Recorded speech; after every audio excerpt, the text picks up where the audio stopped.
Hey everybody, my name is Ben, and I want all of us to think of something that we love. Not a person we love, but a thing we love. Could be a book, movie or show, food, a hobby, a song or artist, a sport or athlete, you name it.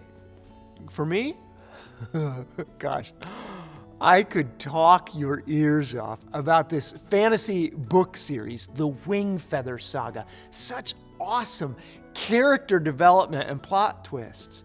Or, dude, Badger volleyball, national champions. Woo!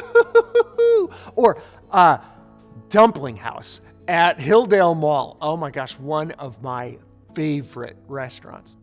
Later in our small groups, each one of us is going to get a chance to share one thing that we just can't help but gush about. The Bible has a word for this phenomenon when we gush about something because it's so awesome to us. That word is praise. And as you might have guessed, the Bible has lots of poetry that's focused on praising God. But why? Why are these authors so focused on gushing about God? Why do they think God is so awesome, so impressive? Who or what is this God, anyways, that they blabber on about like he's a big deal or something? Tonight, we're starting a new series, Foundations. The Christian faith is like a home, and every one of us is invited to live in this home.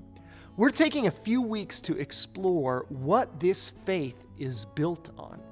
And if you're new at Community Group, welcome. We are so glad you're here. And we hope this series helps you understand this home called Christianity that we're all invited to live in. And if you've been a part of the family that lives in this home for a while, we love you too. And we hope this series helps us all reflect on the concepts that are foundational for following Jesus. We're kicking things off by talking about God. Who is he? What's the big deal with him?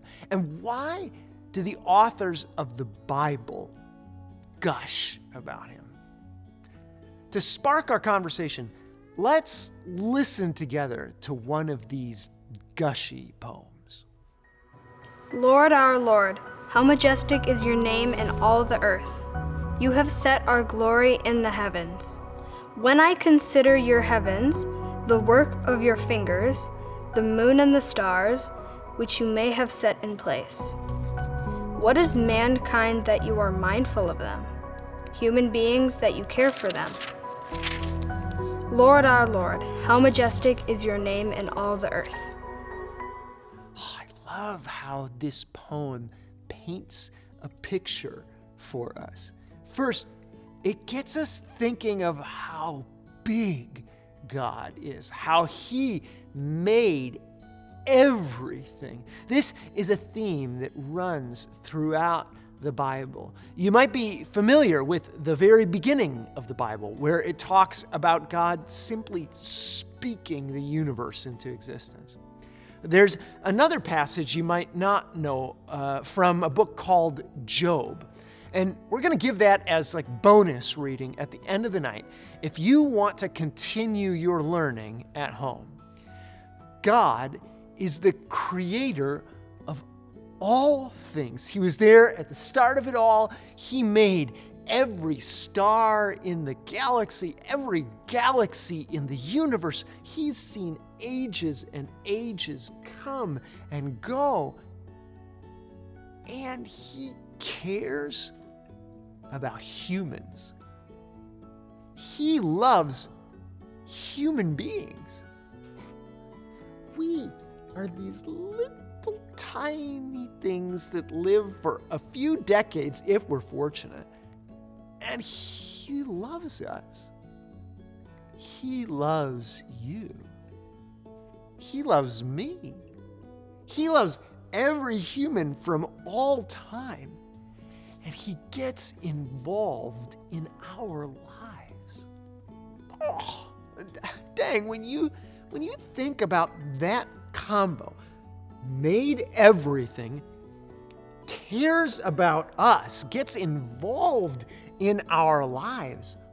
No wonder these authors gush about God with even more enthusiasm than I gush about the things I love.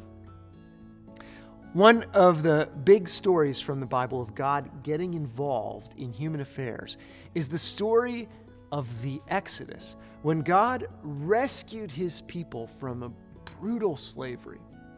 After he set these people free, God met a man named Moses on a mountain, and he spoke this phrase to describe himself as full of love, compassion, forgiveness, and justice. We're going to head into our small groups to read this phrase together. And I'm praying that we'll all have meaningful conversations as we do.